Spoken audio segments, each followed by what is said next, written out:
ओम नीलांजनं समाभासं रविपुत्रं यमाग्रजं छाया मार्तंड संभूतं तं नमामि शनिश्चरम्। नमस्कार, स्वागत है आपका आचार्य वाणी में। मैं आचार्य डॉक्टर विक्रमादित्य आपके साथ हूँ। आज हम बात करने जा रहे हैं बुध प्रधान मिथुन राशि वालों की। और बुध राशि इस वक्त बड़ी विचित्र दौर से गुजर रही है। बुध राशि के में बहुत बढ़िया तरीके से बृहस्पति बहुत सुंदर तरीके से योग बनाकर तैयार हैं। अब 12 साल बाद इतना सुंदर योग बुध की राशि में, मिथुन राशि में बना है कि बृहस्पति महाराज जो वहाँ पदार्पण करके अपनी अतिचारी स्थिति में रहेंगे और बहुत तेज आगे गति पीछे गति कर कहीं ना कहीं लाभ और नया प्रकाश, नई चीज़ों को देने के योग बना रहे हैं। लेकिन इस वक्त शनि महाराज जिस प्रकार से आपकी राशि में चल रहे हैं, जिस दौर को में से वो गुजर रहे हैं, वो कहीं ना कहीं मेहनत आपके समस्त चीज़ों को कहीं ना कहीं उस सब में टांग अड़ाने का योग बना रहे हैं। और बृहस्पति और की राशि में बैठे हुए हैं शनि। बृहस्पति की राशि में बैठकर ज्ञान वाले देवता के दृष्टिकोण से तो यानी आप इधर से जाएंगे तो उधर से घेरेंगे, उधर जाएंगे तो उधर से घेरेंगे, ऐसी स्थिति शनि की चल रही है। क्यों? क्योंकि शनि महाराज आपकी राशि के दृष्टिकोण से भाग्य के भी स्वामी हैं, बंधन के भी स्वामी हैं, और तो और बैठे भी वो हैं वो राज्य वाले भाव में, सफलता वाले भाव में, और वहाँ बृहस्पति की राशि में ही जाके बैठ गए हैं। तो कितना ज्ञान समझाओगे? किसी को डरा के कुछ ना कुछ कर सकते हो, लेकिन ज्ञानी को कहाँ डराओगे? ज्ञानी तो तर्क से तर्क को काटने का प्रयास करेगा। तो शनि को संभालना पड़ेगा आपको बहुत ज़बरदस्त तरीके से, नहीं तो ये शनि महाराज बृहस्पति की राशि में बैठकर, बृहस्पति और शनि का योग अच्छा नहीं होता कभी भी।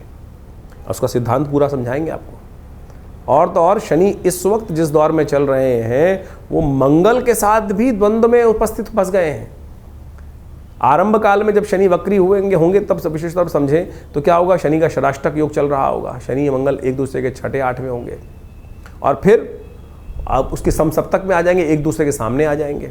और फिर आगे चलते चलते यानी अक्टूबर के दौर की बात करें तो वो आठवें छठे हो जाएंगे। तो ऐसे में ये लगातार जो दौर चल रहा है वो कहीं ना कहीं आपके इस बृहस्पति के प्रभाव को ख़त्म करने के लिए आ गया है। तो ऐसे में आपको शनि को कंट्रोल करना पड़ेगा, और शनि यदि कंट्रोल नहीं कर पाए तो ये समय आपके लिए पूरी तरह से जो है बड़ी मुश्किल से 12 वर्ष बाद बनकर आया है वो सारा वेग चला जाएगा, रिजल्ट ही नहीं लाने देगा।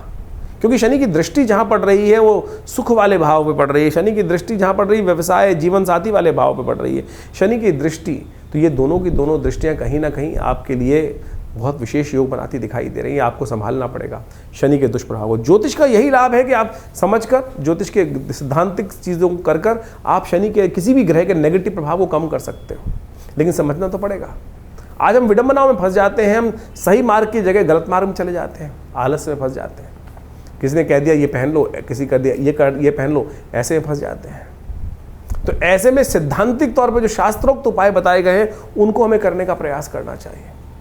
तो शनि का प्रभाव जो है विशेष तौर पर तब जाकर नेगेटिव हो पाएगा, तब जाकर कंट्रोल में आ पाएगा। नहीं तो जितनी मेहनत मर्जी कर लो, 4 कदम आगे बढ़ेंगे तो 3 कदम फिसलना इस समय में, इस दौर में निश्चित है। शनि वक्र स्थिति में और ज़्यादा कंट्रोल ताकत में आ जाते हैं। वक्र गति में चलते हुए शनि महाराज और ज़्यादा कंट्रोल हो जाते हैं। शनि उल्टे नहीं हो रहे हैं।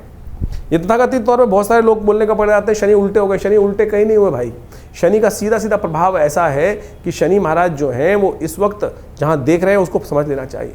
ज्योतिष में आजकल बहुत सारे नए नए बरसाती मेंढक उत्पन्न हो गए हैं, और वो बरसाती मेंढक की तरह टटर टटर करना शुरू कर देते हैं। कई लोग तो ऐसा कह देते हैं कि जब ग्रह वक्री होता है उसकी दृष्टि बदल जाती है, वो आगे वाली दृष्टि के बजाय पीछे वाली दृष्टि यूज़ कर लेता है। शनि भूत नहीं है, चुड़ैल नहीं है, शनि देव है। शनि की गर्दन नहीं पलट जाएगी। शनि जिस प्रकार से देख रहे हैं वहीं देखेंगे। एक महान व्यक्ति हैं, उन्होंने तो यहाँ तक समझ में आई, ये कह दिया कि शनि महाराज जो है दशम भाव में बैठकर वो तो देखना शुरू कर देंगे अष्टम भाव को, यानी तीसरी दृष्टि उल्टी हो जाएगी शनि महाराज की। तो महाराज कम से कम अपनी विचित्र विडंबनाओं को तो संसार पे ना थोपें। तो इस प्रकार से शनि ग्रह को सही से रूप समझने का प्रयास करेंगे तब ठीक होगा।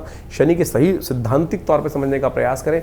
बृहस्पति आपका बहुत बढ़िया चल रहे हैं इस वक्त, और अच्छी बात यह है कि बृहस्पति पर शनि की दृष्टि नहीं पड़ रही है। ज्ञान का देवता आज भी अभी ठीक है, तो शनि को मनाओ, सदा सुख पाओ, वो उपाय करने का प्रयास करें। शनि स्तोत्र का पाठ करो। अभी हम सब उपाय एक एक करके बताएंगे आपको। सावन का महीना में आरंभ करें, शनि का नित्यपति पहले से ही ठीक कर लें। सावन का महीना आरंभ हुआ चाहता में कोशिश करें नित्यपति भगवान शंकर का आप अभिषेक करें, तेलाभिषेक करने का प्रयास करें।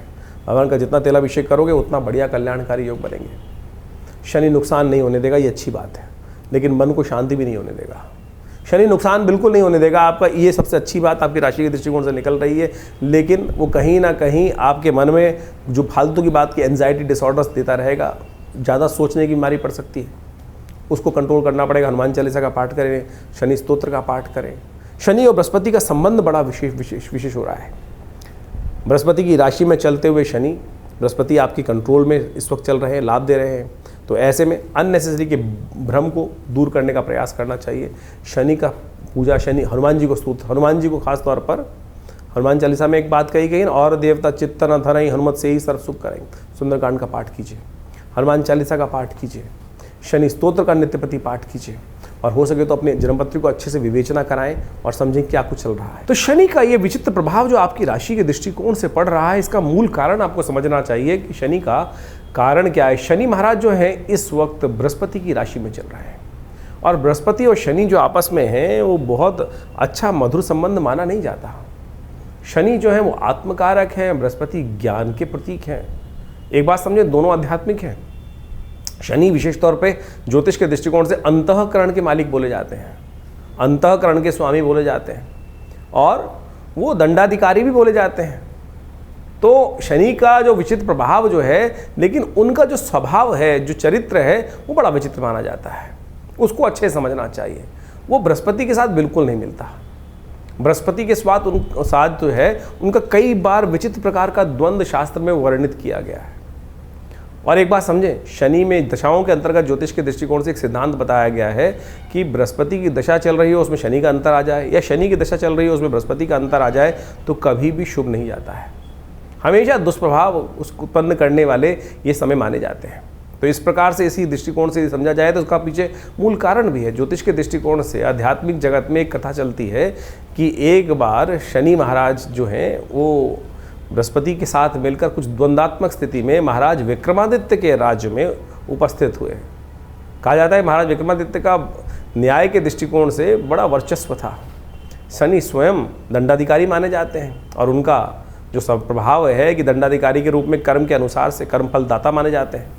तो उनको अहंकार भी था, स्वाभिमान अहंकार था इस बात का कि मुझसे बड़ा कौन न्याय अधिकारी होगा, न्याय के अनुसार से न्याय करने वाला होगा। लेकिन महाराज विक्रमादित्य का जब वर्चस्व पूरे संसार में था, जिनके नाम से ज्योतिष के दृष्टिकोण से संवत चलता है, यानी जो संवत का इतना महानता उनके बारे में बताई जाती है शास्त्र के दृष्टिकोण से, तो ज्योतिष जगत के अंदर, अध्यात्म जगत के अंदर ये कथा बड़ी प्रचलित है कि महाराज विक्रमादित्य के दरबार में, उनके राज्य में शनि और बृहस्पति दोनों एक बार उनकी परीक्षा लेने पहुंचे थे।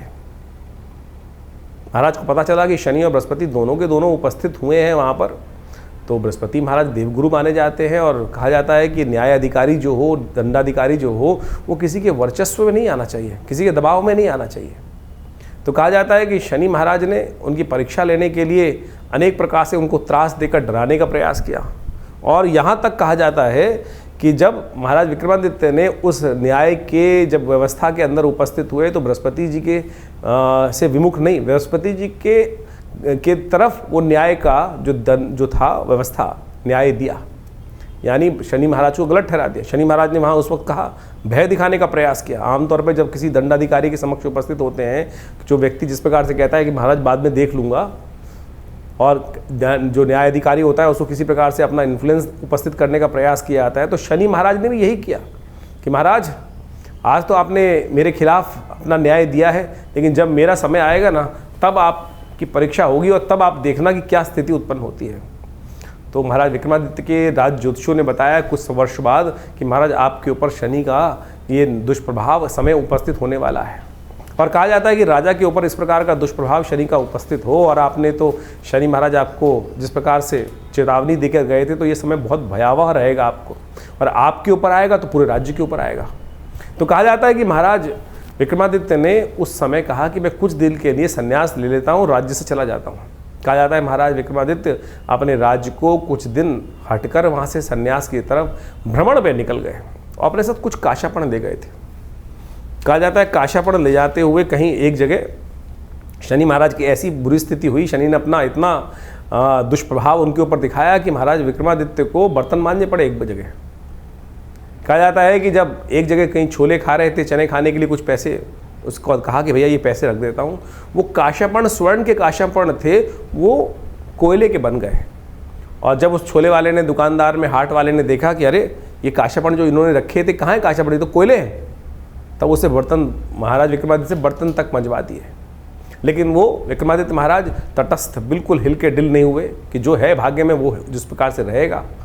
तो बाद में कहा जाता है शनि महाराज ने आके उनको वरदान भी दिया कि आपकी परीक्षा हमने ली और आप उस परीक्षा में उत्तीर्ण हुए। तो ये प्रभाव कई प्रकार से है, यानी शनि और बृहस्पति का जो द्वंद्व है वो जगत प्रचलित है। और इस वक्त शनि महाराज बृहस्पति की राशि में ही चल रहे हैं, और बृहस्पति की राशि में चलते हुए शनि महाराज का प्रभाव, जैसा हमने आपको बताया, आपकी राशि के दृष्टिकोण से होने वाला है, उसको अच्छे से समझ लीजिएगा। उसके उपाय जो बता रहे हैं वो कर लीजिएगा, जो उपाय बताए हैं उनको अच्छे से समझ लीजिएगा। शनि के संबंध में अनेक उपाय शास्त्र में वर्णित है। कहा जाता है ना, शनि को मनाए सदा सुख पाए। शास्त्र के दृष्टिकोण से आप समझ लें, शनि को मनाने के लिए शास्त्र में अनेक उपाय वर्णित हैं। जितना हो सके शनि को मनाने का प्रयास करना चाहिए, और शनि को मनाते रहेंगे तो जीवन में सुख पाते रहेंगे। शनि विशेष तौर पर जो प्रसन्न होते हैं आपके कर्म से ही प्रसन्न होते हैं। एक तो एक बात ध्यान रखें, जो गलत कामों में जाएंगे तो फिर शनि दंड देंगे ही देंगे। शनि दंड नहीं देते हैं, आपके कर्म ही आपको दंड देते हैं। इस बात को हमको भाव समझ लेना चाहिए। अब वो दंड या तो आप सह लें या फिर उसको पश्चाताप के तौर पर अनेक शास्त्र में जो तप के रूप बताए गए वो तप करें। मंत्र जब भी एक तप है। तो शनि स्तोत्र का नित्यप्रति पाठ करना एक अद्भुत, कहा जाता है महाराज दशरथ के संबंध में बड़ी अद्भुत कथा शास्त्र में वर्णित है। जो दशरथ जी शनि महाराज के समक्ष से निकल रहे थे देवासुर संग्राम से पहले, और रास्ते में शनि के दर्शन हुए। महाराज विक्रमादित्य ने कहा, महाराज दशरथ ने कहा कि अगर ये शनि के दर्शन के किए बगैर निकल जाऊँ, सामने पड़ रहे हैं, उनकी दृष्टि पड़ रही है, तो फिर मैं दोष का भागी होऊंगा। तो इसलिए उन्होंने शनि को प्रणाम किया वहाँ पर। और शनि का एक दिव्य पद्म पुराण के अंदर वो दशरथ कृत शनि स्तोत्र आता है, उसका वहाँ वर्णन मिलता है शास्त्र के दृष्टिकोण से। और कहा जाता है जो दशरथ कृत स्तोत्र का पाठ नित्यपति करते हैं, चाहे एक बार कर लें, शनि कभी भी उन पर अपना दुष्प्रभाव नहीं दिखाएंगे। वो दशरथ कृत स्तोत्र आप अच्छे से समझ लीजिए, एक बार नित्यपति भी पाठ कर लेंगे ना आप, तो ये शनि के अकाट्य प्रयोग के अंदर आता है। आज हम यहाँ पर इस कार्यक्रम में आपके समक्ष वो अकाट्य प्रयोग उपस्थित करने वाले हैं कि जो हींग लगे ना फिटकरे रंग चौका हो। आज की समाज में जो शनि को मनाने के लिए लाखों करोड़ों रुपए लोग खर्च करने, हजारों लोग खर्च करने की बात करते रहते हैं, अनेक प्रकार से ऐसे लोग हैं कि जो 100 टीन चढ़ा दो शनि महाराज पर। अरे शनि महाराज की मूर्ति कहाँ शास्त्र में वर्णित है? शनि का विशेष तौर पर जो वर्णन जो मिलता है वो तो सीधा साधा वर्णन मिलता है कि शनि मंत्र जप करो। लेकिन आज लोग शनि की बड़ी से बड़ी मूर्ति स्थापित कर रहे हैं, शनि को बड़ा कर रहे हैं। इस कलयुग में यही समस्या है, भगवान बड़े नहीं कर रहे हैं, शनि के प्रताप को बड़ा करने के लिए बड़ी से बड़ी मूर्ति लगाए चले जा रहे हैं। कहाँ शास्त्र में? तो आप समझें, ये जो तथाकथित तौर पर आज की तारीख में जो एक हाट बना दिया है लोगों ने, उसको शास्त्र में सीधा साधा प्रयोग वर्णित है। धन खर्च करने से कोई ग्रह आपके ऊपर प्रसन्न नहीं होने वाला। सदकर्म करने से, तप करने से ही ग्रहों की जो अनिष्ट जो प्रभाव है वो आपके लिए शुभता की तरफ परिवर्तित होगा। तो शनि का दशरथ कृत स्तोत्र अद्भुत स्तोत्र है। शनि महाराज का स्वयं आशीर्वाद है दशरथ जी को दिया कि जो इस स्तोत्र का नित्यप्रति पाठ करेगा, एक बार भी पाठ करेगा, उसको शनि जीवन में कभी त्रास नहीं देगा। शनि स्तोत्र इस प्रकार से पद्म पुराण में कहा गया है। ओम नमः कृष्णाय नीलाय शितिकंठ निभाय च, नमः कालाग्निरूपाय कृतांताय च वै नमः। नमो निर्मांसदेहाय दीर्घशंशुजटाय च, नमो विशालनेत्राय शुष्कोदरभयाकृते, नमः पुष्कलगात्राय स्थूलरोमणे अथ वै नमः। नमो दीर्घाय शुष्काय कालं द्रष्ट नमोस्तुते, नमस्ते कोडराक्षाय दुर्निरीक्षाय वै नमः। नमो घोराय रौद्राय भीषणाय कपालिने, नमस्ते सर्वभक्षाय बलिमुख नमोस्तुते। सूर्यपुत्र नमस्तेस्तु भास्करे भयदाय च, अधो दृष्टे नमस्तेस्तु संवर्तक नमोस्तुते। नमो मंदगते तुभ्यं नृशंसाय नमोस्तुते, तपसा दग्धदेहाय नित्यं योगरताय च, नमो नित्यं क्षुधार्ताय अतृप्ताय च वै नमः। ज्ञानचक्षु नमस्तेस्तु कश्यपात्मजसूनवे, तुष्टो ददासि वै राज्यं रुष्टो हरसि तत्क्षणात्। देवासुरमनुष्याश्च सिद्धिविद्याधरोरगा, त्वया विलोकिता सर्वे नाशं यान्ति समूलता। प्रसादा कुरु मे देव वराहोऽहम् उपागता, एवं तदा सौरिग्रह राजो महाबला। ये पद्म पुराण के अंदर वर्णित दिव्य शनि स्तोत्र है। इसका यदि एक बार भी पाठ नित्य प्रति श्रवण भी कर लेंगे ना, तो शनि का कैसा दुष्प्रभाव, शनि की कैसी ढैया, शनि का कैसी साढ़े साती, शनि की कैसी अशुभ दशा, वो सब के सब शुभ होने की तरफ चली जाएगी। ये अद्भुत प्रयोग है, शास्त्र में वर्णित है। इसको जितना भी रूप में हम करने का प्रयास करें तो ये 4 महीने विशेष तौर पर अवश्य इनका पाठ करने का प्रयास करें। शनि के दिव्य स्तोत्र के पाठ करने से आपके जो अनिष्ट शनि का जो दुष्प्रभाव है वो जीवन में किसी प्रकार भी नहीं होगा। देखिए, इस प्रकार समझें इसको कि बारिश हो रही है, बारिश हो रही है, बारिश को कोई नहीं रोक सकता, लेकिन आप छाता ले सकते हैं, आप अपनी गाड़ी बढ़िया बना सकते हैं, उसके अंदर बैठ सकते हैं। ये आपका कर्म है कि जिसने कर्म किया छाता लेने का, वो छाता ले लिया, सीधा आपके सिर पे पानी नहीं पड़ा। जिसने बढ़िया गाड़ी मेहनत करी और कर्म अच्छा किया, गाड़ी ले ली, और अच्छा कर्म किया तो बहुत बढ़िया और व्यवस्था बना ली। तो यानी बारिश तो हो रही है संसार में, लेकिन हम अपनी रक्षा कर सकते हैं। तो ये सिद्धांत आप समझें कि हम अपनी रक्षा करने के लिए बहुत सारे प्रयोग कर सकते हैं। लेकिन आज लगे हैं लोग अंगूठियां खरीदने में, एक के बाद एक नीलम। इतना नीलम कहाँ निकल रहा है भैया? नीलम बिल्कुल चमत्कारी है, कोई दिक्कत नहीं है, नीलम का प्रभाव अद्भुत है। लेकिन क्या इतना नीलम संसार में निकल रहा है कि जितना बाजार में बिक रहा है? हम पत्थर का विरोध नहीं कर रहे हैं, पत्थर रत्न शास्त्र में वर्णित है और बिल्कुल अद्भुत रूप से चमत्कारिक चीज़ें उपस्थित करते हैं। लेकिन क्या इतना नीलम बिक रहा है? नीलम की पहचान शास्त्र में जो बताई गई है कि आप उसको दूध मिले जल में डाल दीजिए, दूध अलग कर देगा, जहर अलग कर देगा।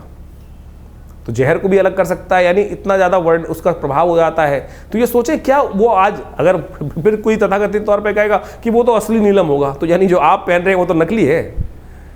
तो क्यों पैसे खर्च कर रहे हो? क्यों आज संसार के समक्ष जाकर सुनारों को या किसी प्रकार से भी जो कल्चर्ड चीज़ें हैं और जो केवल क्रिस्टल के रूप में बनी हुई हैं, उसको आप पहन कर केवल अपने मन को, भाव को जगाने के लिए, मन को संतुष्टि देने के लिए कि भाई हाँ नहीं मैंने नीलम पहन रखा है। अरे कुछ नहीं करेगा। ये स्तोत्र का पाठ करें। देखिए शनि का इसके बाद एक अद्भुत, यही अगर चलिए दिक्कत है, बहुत सारे लोग बोलेंगे संस्कृत बोलने में दिक्कत है, तो कोई बात नहीं। तुलसी बाबा के कृत हनुमान चालीसा, हनुमान जी को स्वयं शनि महाराज ने वरदान दिया। कथाएं आपको मालूम है, जब हनुमान जी को रावण की लंका से शनि को हनुमान जी ने मुक्त किया, तब क्या किया था?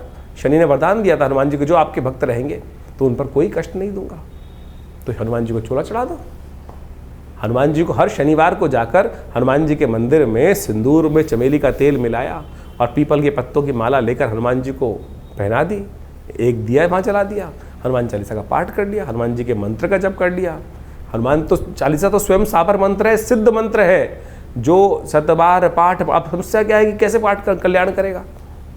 हनुमान जी ने कहा जय जय जय हनुमान गुरुदेव कृपा करो गुरुदेव की नहीं, जय जय जय हनुमान गोसाई कृपा करो गुरुदेव की नहीं। तो अगली लाइन में क्या बोलेगा? जो 7 बार पाठ पढ़ जोई छूटे बंद मासु कोई। तो करो ना, सीधा सिद्धांत बताया गया है, तो क्यों नहीं होगा कष्ट निवारण का? लेकिन हम करना नहीं चाहते, हम आलसी हो गए। इस कारण से हमारी समस्याएं जीवन में चलती रहती हैं। तो इसलिए कोशिश ये करें, इन समस्त चीज़ों को करने का प्रयास करें। शनि का मंत्र है दिव्य मंत्र, शास्त्रोक्त मंत्र है, तंत्रोक्त जो मंत्र बताया गया है, ओम प्रांग प्रींग प्रोंग से शनिश्चराय नमः, इसका मंत्र का जप कर लो।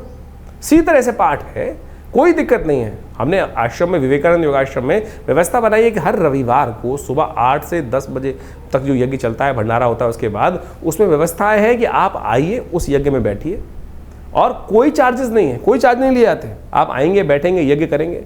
बहुत सारे लोग अपने नाम से भी कराते हैं, सब चीज़ करते हैं। शनि स्तोत्र का यज्ञ कराते हैं, नवग्रहों के मंत्रों का यज्ञ कराते हैं, समस्त मंत्र, वैदिक मंत्र बहुत सारे हैं, उन सब की व्यवस्था आश्रम पे समय समय पर चलती रहती है। तो आप बिल्कुल इस बात का भाव का ध्यान रखिए। ये मंत्र जो अब हमने रास्ते बताए हैं आपको, ये अद्भुत रूप से इनका प्रयोग करने का प्रयास कीजिए और बिल्कुल देखिएगा शनि का नेगेटिव प्रभाव बिल्कुल। लेकिन हाँ, अगर रास्ता ही आपने गलत पकड़ लिया, कई बार आप समझे, अगर आप किसी को बुखार है, पैरासीटामोल देनी है किसी को, लेकिन पैरासीटामोल की जगह कोई आपको प्लेन वाइट पिल दवाई सफ़ेद गोली बना के दे दे और फिर कहे कि भैया पैरासीटामोल बुखार नहीं उतार रही, क्रोसिन बुखार नहीं उतार रही, तो किसकी गलती होगी?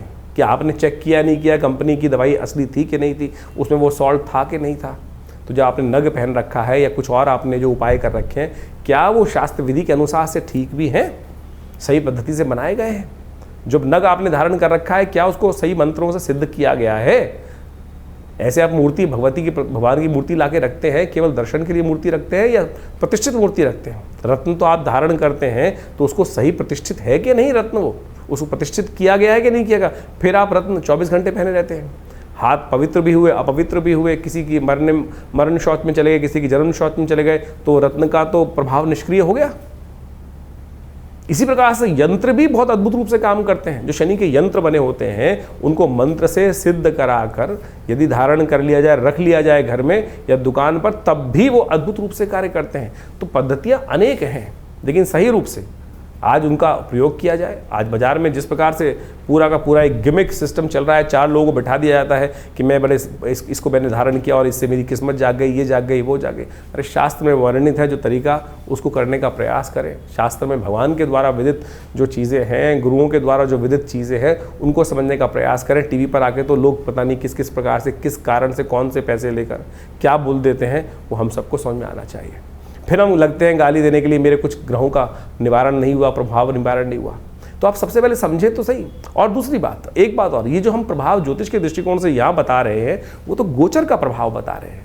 अब हमको नहीं पता कि आपकी जन्मपत्री में ग्रहों की दशा किस प्रकार की है, अंतर व्यवस्था ग्रहों की किस प्रकार से, ग्रह ताकत में है कि नहीं है। ये तो गोचर का प्रभाव हमने आपके समक्ष बताया, अच्छा या खराब। कई राशियों में बहुत अच्छा प्रभाव बताया जाता है, कई लोग कहते हैं कि वो प्रभाव नहीं हो रहा। तो भैया तुम्हारी जन्मपत्री में क्या समस्याएं चल रही हैं वो देखना पड़ेगा, कौन सी अंतर दशाएं चल रही हैं वो देखना पड़ेगा। बहुत सारी सीधे हैं, सिद्धांत हैं, लेकिन ज्योतिष बिल्कुल सत्य है। हमें भी आश्चर्य होता है कई बार कि किस प्रकार से ये प्रभाव ज्योतिष की शास्त्र में वर्णित जो ग्रहों का योगा योग लिखा है कैसे फलीभूत हो जाता है हजारों जन्मपत्रियों के ऊपर। लेकिन होता है साहब, बिल्कुल होता है, अनेक बार, हजारों बार देखने को मिलता है और बिल्कुल वो समक्ष आता है, तो बहुत बढ़िया तरीके से देखा जाता है। तो आप सब इस ज्योतिष के प्रभाव को समझते हुए उन गणनाओं को सही से रूप से समझ के अपने जीवन में लाभ लेने के लिए ज्योतिष विज्ञान को स्थान दें, उस पर विश्वास करें। और व्यर्थ वार्तालाप करने वाले हजारों मिलेंगे, लाखों मिलेंगे, कमेंट करने वाले, मजाक उड़ाने वाले बहुत सारे लोग मिलेंगे। तो उनके लिए एक ही वाक्य है, हाथी चलत बाजार में कुत्ता भौंक हजार, साधुन को दुर्भाव नहीं जो निंदे संसार।